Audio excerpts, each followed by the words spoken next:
Why, I'm Terrified of Geese. Written by myself, and originally posted under the alias Phantasmal Poppy.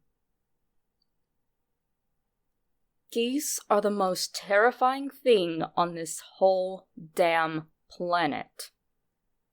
There's something about a creature that looks like a football with feathers, and a few sticks of a head and legs coming out of it, that is entirely unsettling to me. Sure, they look awkward when they're just waddling off into the distance, but let one of those feathered demons get within 5 feet of you and it's game over. Maybe it's because I grew up on a farm and got used to having the dickens pecked out of me when I got too close to their nests. The beak of an angry mother goose battering away at my 7-year-old defenseless body felt comparable to what I'd imagine an angry construction worker with a ball-peen hammer might. On top of that, if they actually manage to get a grip on you, they can pinch a mighty welt. I had bruises for weeks after one got a hold of me upon my twisting my ankle during my escape from it.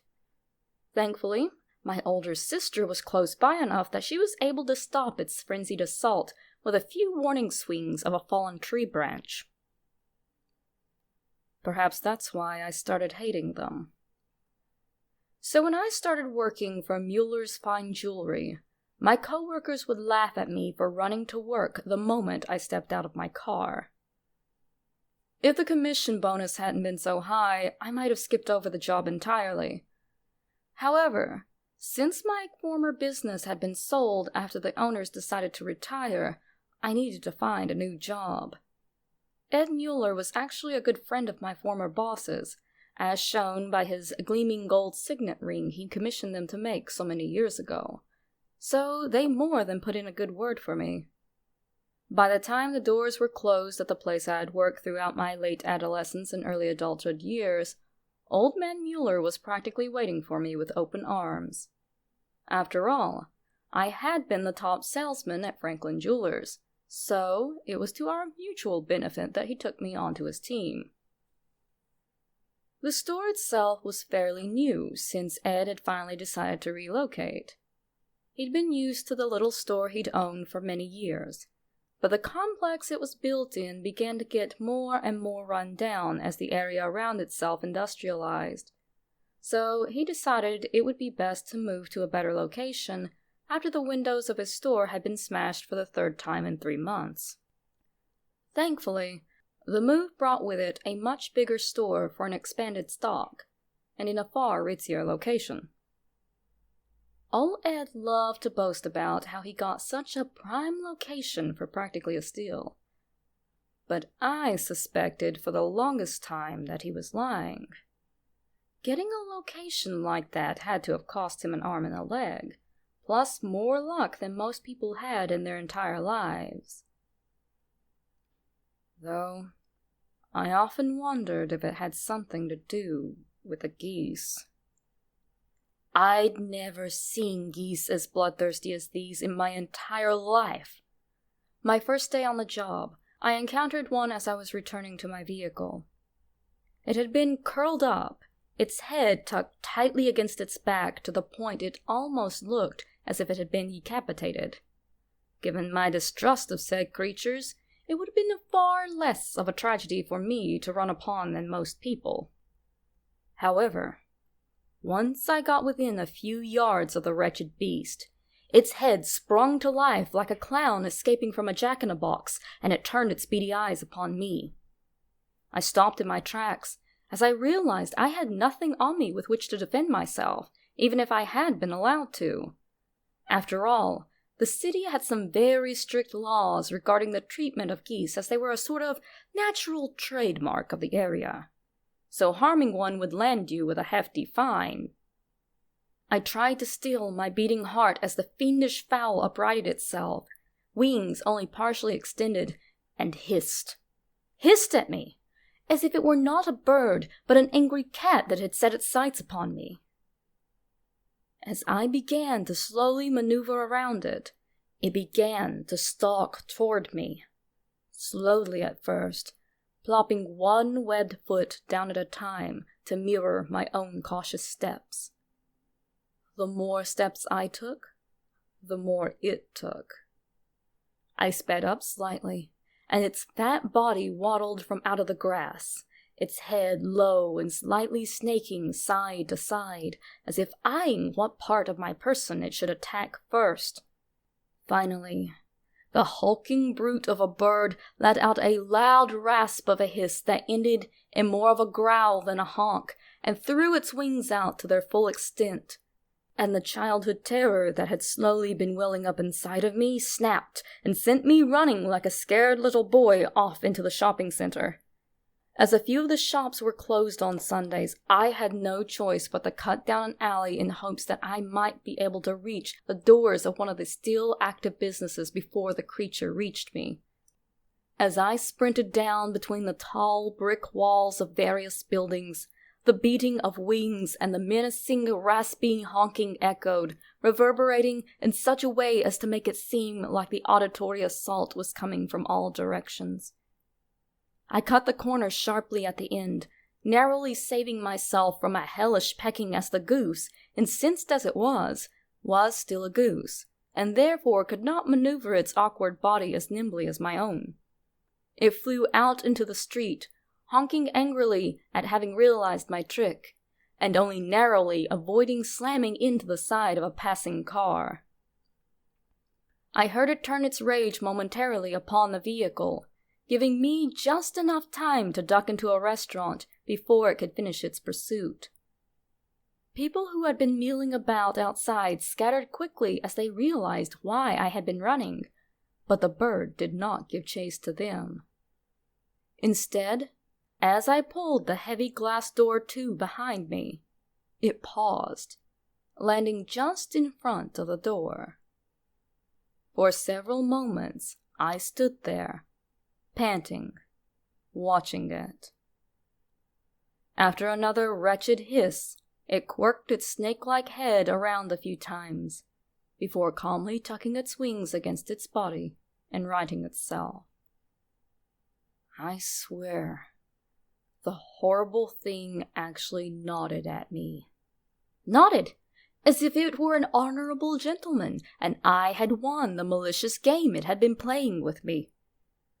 And then, as quickly as its violent pursuit had begun, it ended, and the bird became the docile, homely creature any a goose appeared to be at a distance, and gently toddled off to make trouble with someone else. I did not trust that it had truly left instead of just slipping around the corner out of sight, so I decided I would stay inside for a few moments. As I stood there watching it go, I heard a voice from behind me. "They're vicious, aren't they?" I turned and saw a young woman outfitted as a server, and, still trying to calm my racing heart and breath, I nodded in agreement. She smiled softly. "You're right to stay in here for a bit. Those birds are clever. I've been attacked by them more than once myself." At that point, my stomach decided that there was no longer enough of a threat to remain silent, and loudly reminded me that I had forgotten breakfast that day and had long since skipped lunch. I pardoned myself, but the waitress just beamed at me. "The best thing to feel better after a wild sprint like that's a good meal." I agreed, and she led me to a seat. As she handed me a menu, I glanced at her name tag and saw the name Sarah emblazoned across the little black placard in gold letters, and then noticed the warm and cozy decor of the rest of the restaurant. I hadn't paid much attention to what building I had taken cover inside, but now I realized that it was an Italian eatery. Now I knew why I could smell such lovely savory scents when I had walked past this part of the plaza. At mid-afternoon, there were few patrons inside, so I chalked being driven into such a lovely place at a quiet time up to being the silver lining of my encounter with a goose. I glanced at the menu as Sarah, having sensed my unfamiliarity with the restaurant, began listing off their available beverages. After a quick perusal of the dishes, I found it difficult to decide upon which I should try. So I asked Sarah her thoughts. "Oh, the chicken Alfredo for sure," she said. As she leaned closer to point it out on the menu, she whispered, "It's no goose, but I like to imagine eating one of their relatives as a little payback whenever they've given me a good nipping." I was taken aback by the utter bloodlust of her words, and then found myself sharing in her malicious glee. Returning her grin, I nodded in agreement and returned the menu, earning a wink from Sarah before she sauntered off to give my order to the kitchen. Sarah, as I found, could not have been more right. The Alfredo was delicious, and I found every tender morsel of chicken to be an imagined taste of vengeance against my foul foe. While I was enjoying my meal, I saw a goose waddle its way out of an alley across the street.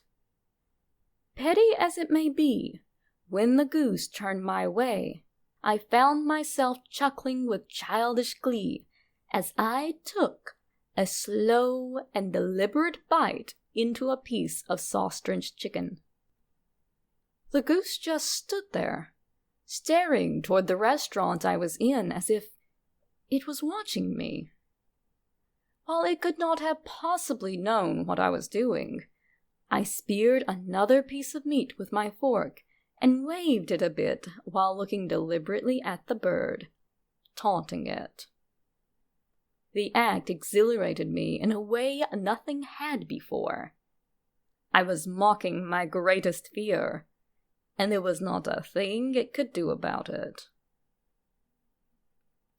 Of course, I was also doing this with the knowledge that, no matter how vitriolic those monsters of avian kind were, they were also just stupid, empty-headed birds with no thoughts beyond eating, excreting, and providing new generations to harass hapless passers-by.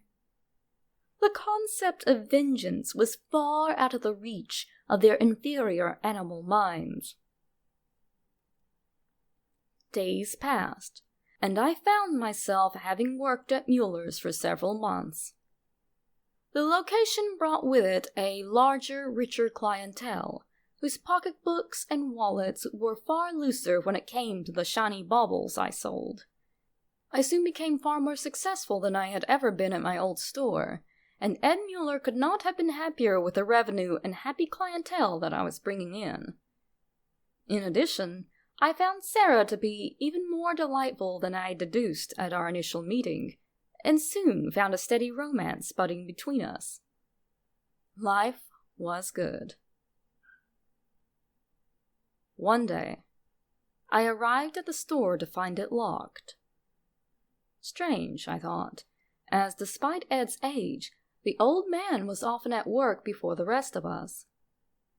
Still, there were times that he ran a bit behind, so he granted a few of us spare keys in just such a situation. So I was able to enter and began work without any problems.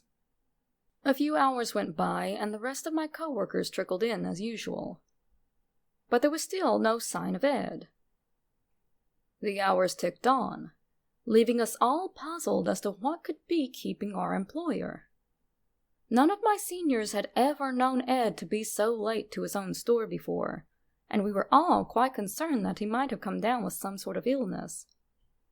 Such a thing was hard to imagine because Ed was just as hearty and healthy as he had been when I first met him a decade prior, on the very day he came to receive his precious signet ring from Franklin Jewelers.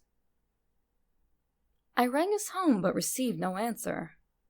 I would have rang his neighbors to go check in on him, but unfortunately, I was unfamiliar with anyone else that lived in his community.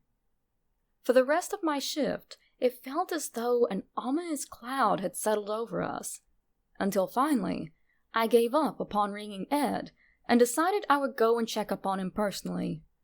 After calling Sarah to explain why I might be late to our outing that evening, I ended my shift early and headed off to my car. Not long after my encounter with that one wretched goose months earlier, I had learned from Sarah that they had a tendency to rest beneath a few shade trees near where it first attacked me. After seeing for myself that the same goose and its friends tended to congregate in that area most of the day, I tended to avoid that place until the sun went down and they had relocated. However, the route on which they rested was the shortest to reach the lot where my car was parked, and with my mind filled with worry for my aged employer, I was upon those demonic waterfowl before I even realized my mistake. By the time I remembered why I normally avoided the path during the daylight hours, I realized that there was a multitude of those feathered brutes dozing in the shadows on each side of me, with one exception. A single oblong mass of down and hatred resting in the dead center of the sidewalk. Given my fear, I normally would have turned and taken another path, one far less likely to result in my being pecked and pinched enough to look as though I had a bizarre strand of the measles. But ever since I took Sarah's advice to make myself feel better, I found my terror around geese slowly decreasing. While I still gave them a wide berth, it was slowly becoming more out of a healthy dose of caution rather than pure unadulterated horror. I stopped walking to face down the solitary goose in my path. It rose from the ground, its beady eyes focused upon me, its black beak glistening in the sunlight as if it had just finished having a drink in some nearby pool. Slowly, one by one, the black necks of the fowl drifted upward at the rising of their compatriot. The lone goose began to waddle forward, its wings only slightly raised so that it looked hunched over as if hatching a menacing plan inside of its wicked mind. Not today, I told myself. I had an important task to see through, and no football with feathers was going to get in my way. The other geese watched silently as we began our pitched battle of the sidewalk. As it stepped forward, I stepped forward. The closer it came, the closer I came to it. Finally, it was but a few yards away from me, and I readied myself to sprint past it. It stopped and began to honk at me. No. Not honk, but hack? It almost sounded as though it were laughing, if a goose could laugh.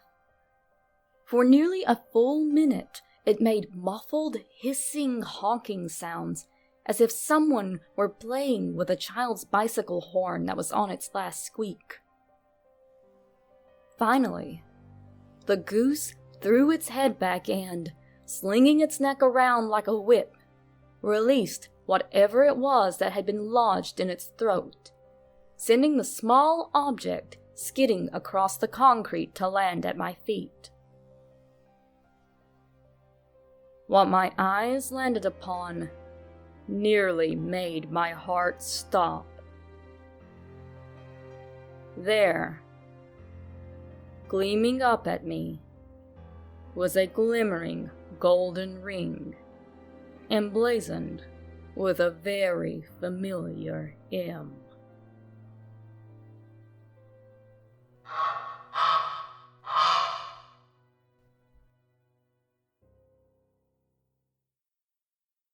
They were also just stupid, empty-headed birds, with no thoughts beyond eating, excreting, and providing new generations to have hereditary.